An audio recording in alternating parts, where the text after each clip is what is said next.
साई राम। प्रिय विद्यार्थियों, आज हम कवि श्री रामधारी सिंह दिनकर जी का कविता अभिनव मनुष्य, इसका आज हम अध्ययन करेंगे। तो सबसे पहले ये अभिनव मनुष्य का अर्थ क्या है? अभिनव मनुष्य का अर्थ है आज के वर्तमान मनुष्य को अभिनव मनुष्य कहते हैं। तो कवि ने आज के वर्तमान मनुष्य को अभिनव मनुष्य क्यों कहा है? क्योंकि आज का मनुष्य अपने वैज्ञानिक आविष्कारों द्वारा अपने जीवन को सुविधाजनक बनाया है।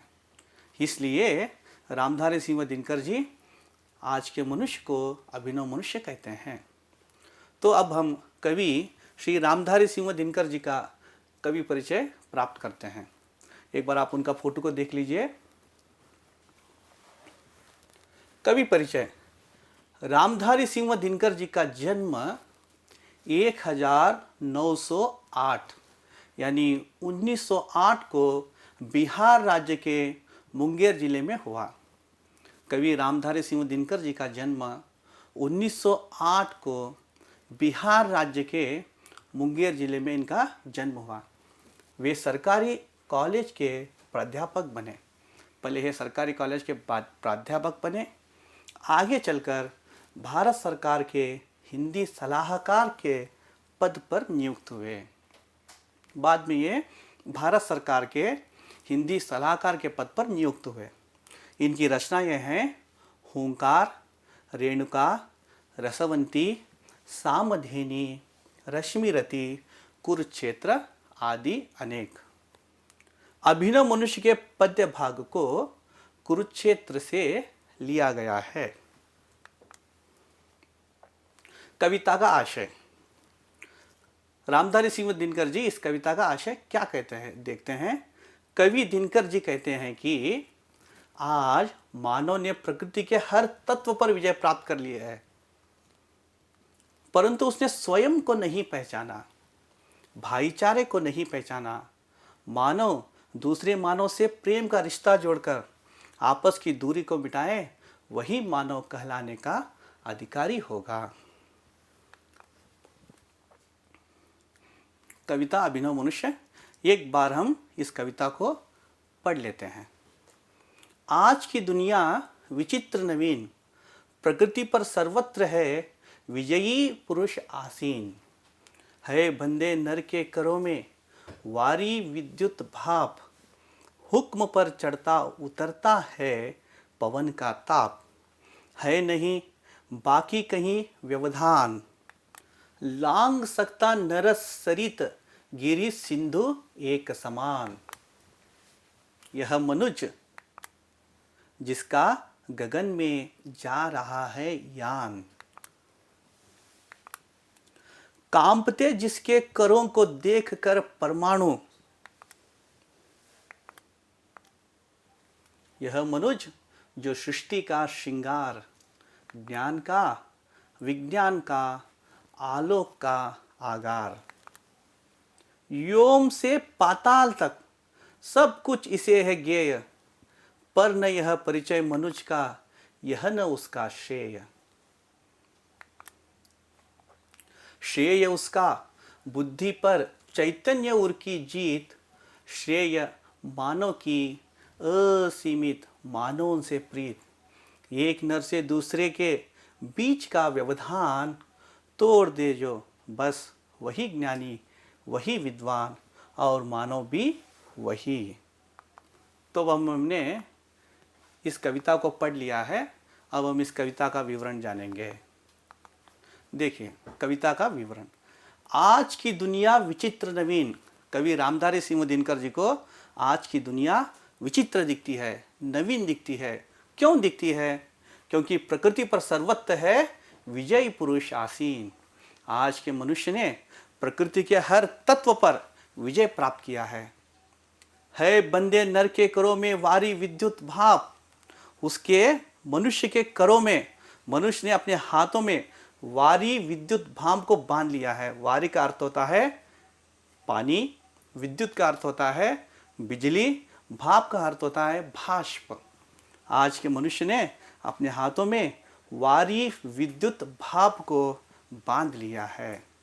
ये देखिए, आप चित्र में देख सकते हैं, नदियों को बड़े बड़े बांध बांधता है। बांध का अर्थ होता है डैम। डैम बनता है, पानी को पकड़ लेता है अपने हाथों में और उस पानी को खेतों के सिंचाई के लिए उपयोग करता है, बिजली तैयार करने के लिए उपयोग करता है, पीने के लिए उपयोग करता है, अंतर्जल बढ़ाने के लिए उपयोग करता है, बाग बगीचों के लिए उपयोग करता है और बड़े बड़े पंखे लगाता है। जब हवा के संपर्क में ये पंखे आकर घूमने लगते हैं तो उसे बिजली तैयार कर लेता है और कोयला जलाकर उसके ताप से, उसकी उष्णता से बिजली तैयार कर लेता है। इस बिजली को अपने काम में ले लेता है। इसलिए कहते हैं आज मनुष्य ने अपने हाथों में वारी विद्युत और भाप, इसको अपने हाथों में पकड़ लिया है बंदे नर के करो में वारी विद्युत भाप, हुक्म पर चढ़ता उतरता है पवन का ताप। आज मनुष्य के हुक्म पर पवन का ताप भी चढ़ता है और उतरता है नहीं बाकी कहीं व्यवधान। इसे और कुछ जाने की जरूरत नहीं है। यह है नहीं बाकी कहीं व्यवधान, लांग सकता नर सरित गिरि सिंधु एक समान। इसे और कुछ जानने की जरूरत नहीं है। यह और कोई इसे बाधा नहीं है। यह एक समान, सरित गिरि सिंधु। सरित का अर्थ होता है नदी, गिरि का अर्थ होता है पर्वत और सिंधु का अर्थ होता है समुद्र। यह नदी, पर्वत और समुद्र एक साथ लांग सकता है। आप चित्र में देख सकते हैं, आज का मनुष्य विमान में बैठकर नदी, पर्वत और समुद्र को भी लांग सकता है। यह मनुज जिसका गगन में जा रहा है यान। आज के मनुष्य का यान गगन में जा रहा है। आप चित्र में देख सकते हैं, उसका यान गगन में जा रहा है। यह चंद्र की सतह पर उतर चुका है। आज का मनुष्य मंगलयान बनाकर मंगल की सतह पर छोड़ रहा है। इसलिए इसका गगन में जा रहा है यान। इसने विज्ञान में प्रगति कर ली है। कामते जिसके करों को देखकर परमाणु, आज मनुष्य के हाथ को देखकर परमाणु भी कांप रहे हैं, क्योंकि न जाने कहाँ बटन दबा देगा, किस नगर को उजाड़ देगा, कहाँ नष्ट कर देगा। इसलिए मनुष्य के हाथ को देखकर आज परमाणु भी कांप रहे हैं। कवि कहते हैं, यह मनुज जो सृष्टि का श्रृंगार, ज्ञान का, विज्ञान का, आलोक का आगार। आज का मनुष्य जो सृष्टि का श्रृंगार है, ज्ञान का, विज्ञान का यानी विशेष ज्ञान जिसे कहते हैं विज्ञान, ज्ञान का, विज्ञान का, आलोक का आगार है। आलोक का अर्थ होता है प्रकाश। यह प्रकाश का आगार यानी भंडार है, प्रकाश का भंडार है। बैठे बैठे जगह न जाने दुनिया में सबका ये क्या जानकारी प्राप्त कर लेता है। व्योम से पाताल तक सब कुछ इसे है ज्ञेय। व्योम से पाताल तक सब कुछ इसे है ज्ञेय। व्योम से यानी अंतरिक्ष से, यह अंतरिक्ष से पाताल तक यह सब कुछ जान चुका है। पर न यह परिचय मनुष्य का, यह न उसका श्रेय। इतना आविष्कार करने के बावजूद भी उसने उसके श्रेय को नहीं पहचाना, उसने अपने हित को नहीं पहचाना, उसने अपनी कल्याण को नहीं पहचाना। उसका श्रेय, उसका बुद्धि पर चैतन्य और की जीत। उसका श्रेय, कवि दिनकर जी कहते हैं, आज के मनुष्य का श्रेय कहाँ है?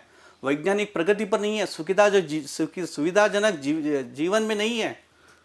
उसका यश उसके बुद्धि पर चैतन्य और की जीत में है।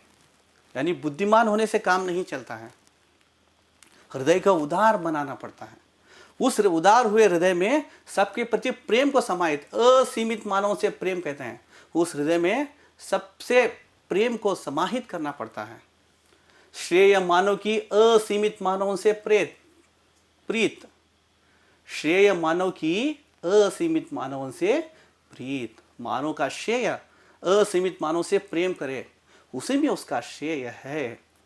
एक नर से दूसरे के बीच का व्यवधान तोड़ दे जो बस, वही ज्ञानी, वही विद्वान और मानव भी वही। एक दूसरे के बीच में जो व्यवधान है, व्यवधान का अर्थ होता है बाधा, रुकावट, इस बाधा को जो तोड़ दे और उस बाधा की जगह हम प्रेम को अपनाएं, सबसे प्रेम करें, सबकी सेवा करें, तो वही मानव है, वही ज्ञानी है, वही विद्वान है। तो आइए अब हम कविता का सारांश को एक बार देख लेते हैं। आज के आधुनिक और विचित्र युग में मनुष्य ने प्रकृति पर सर्वत्र विजय प्राप्त किया है। यह अपने वैज्ञानिक आविष्कारों से जल, बिजली और भाष्प को अपने हाथों में बांध लिया है। इसके हुक्म पर पवन का ताप चढ़ता और उतरता है और कहीं से बाधा नहीं है। बिना रुकावट के यह एक साथ नदी, पर्वत, समुद्र भी लांघ सकता है। आज मनुष्य का यान गगन में जा रहा है। इसके हाथों को देखकर परमाणु भी कांप रहे हैं। यह मनुष्य जो सृष्टि का श्रृंगार है, ज्ञान का, विज्ञान का, प्रकाश का आगार है, प्रकाश का भंडार है, व्योम से पाताल तक यह सब जान चुका है। अंतरिक्ष से लेकर पाताल तक यह सब कुछ जान चुका है, लेकिन उसे अपना परिचय नहीं है और उसने भाईचारे को भी नहीं समझा। अंतरिक्ष से पाताल तक सब कुछ जान चुका है, लेकिन उसे अपना परिचय नहीं, उसने स्वयं को नहीं पहचाना, उसने भाईचारे को नहीं पहचाना। उसका यश किसमें है, इसे उसने नहीं पहचाना। उसका यश उसकी बुद्धि पर, हृदय की जीत में है। कवि कहते हैं उसका यश कहाँ है? उसकी बुद्धि पर, हृदय की जीत में है। मानव सबसे प्रेम करे तो उसी में उसका कल्याण है। मानव सबसे प्रेम करे, सबकी सेवा करे तो उसी में उसका कल्याण है। एक मानव से दूसरे मानव के बीच जो बाधा है उसे तोड़ दे तो बस वही ज्ञानी है, वही विद्वान है और मानव भी वही है। एक दूसरे के बीच में जो बाधा है, जो रुकावट है, उसे तोड़ दे तो वही ज्ञानी है, वही विद्वान है और मानव भी वही है। कविता का संदेश क्या है? रामधारी सिंह दिनकर जी के अनुसार मनुष्य अपनी आपस की दूरी को मिटाकर असीमित मानवों से प्रेम करे। असीमित, सीमित मानवों से नहीं, असीमित, कुछ लोगों से नहीं, सबसे प्रेम करे, सबकी सेवा करे, उसी में उसका कल्याण है। सबसे प्रेम और सबकी सेवा, उसी में उसका कल्याण है। यही कविता का संदेश है। तो आइए आज हम कविता के कुछ कठिन पदों का अर्थ जान लेते हैं, शब्दार्थ को जान लेते हैं। अभिनव, नया, नवीन। वारी का अर्थ है जल, पानी। भाप यानी भाष्प। हुक्म, आज्ञा। व्यवधान, बाधा, रुकावट। सरित, नदी। सिंधु, सागर। आलोक, प्रकाश। ज्ञेय, जानकारी। श्रेय का अर्थ है यश, कल्याण। एक शब्द लिखिए, अनेक शब्दों के लिए एक शब्द लिखना, इसे एकल शब्द भी कहते हैं। आसन पर बैठा हुआ, आसीन। बचा हुआ, शेष। मनु की संतान, मानव। विशेष ज्ञान, विज्ञान। अधिक विद्या प्राप्त, विद्वान। अनुरूप शब्द लिखिए। सबसे पहले हम जान लेते हैं अनुरूप किसे कहते हैं। पहले पद का दूसरे पद से जो अर्थ होता है, उसी तरह तीसरे पद का चौथे पद से अर्थ लिखना। गिरी, पहाड़। वारी, जल। पवन, वायु। सिंधु, सागर। जमीन, आसमान। आकाश, पृथ्वी। नर, आदमी। उर, हृदय। अब देखिए पर्यायवाची शब्द। पर्याय वाचन का पर्याय शब्द दूसरे नाम से उसे बुलाया जाए। दुनिया, जगत, संसार। विचित्र, अद्भुत, अजीब, नवीन, नव, नया, नर, मानव, पुरुष, वारी, जल, पानी, कर, हाथ, हस्त, आगार, भंडार, समूह। अब देखिए तुकांत शब्द। तुकांत किसे कहते हैं? दो पदों के अंत में एक ही वर्ण हो तो उसे तुकांत कहते हैं। देखिए, भाप, ताप, व्यवधान, समाधान, श्रृंगार, आगार, ज्ञेय, श्रेय, जीत, प्रीत। अब पाठ के विलोम शब्द। विरोध शब्द को विलोम शब्द कहते हैं। आज, कल, नवीन, प्राचीन, चढ़ता, उतरता, समान, असमान, ज्ञान, अज्ञान, जीत, हार, असीमित, सीमित, तोड़, जोड़। अब देखिए गृह कार्य। एक वाक्य में उत्तर लिखिए। प्रश्न 1, आज की दुनिया कैसी है? परमाणु किसे देखकर कांपते हैं?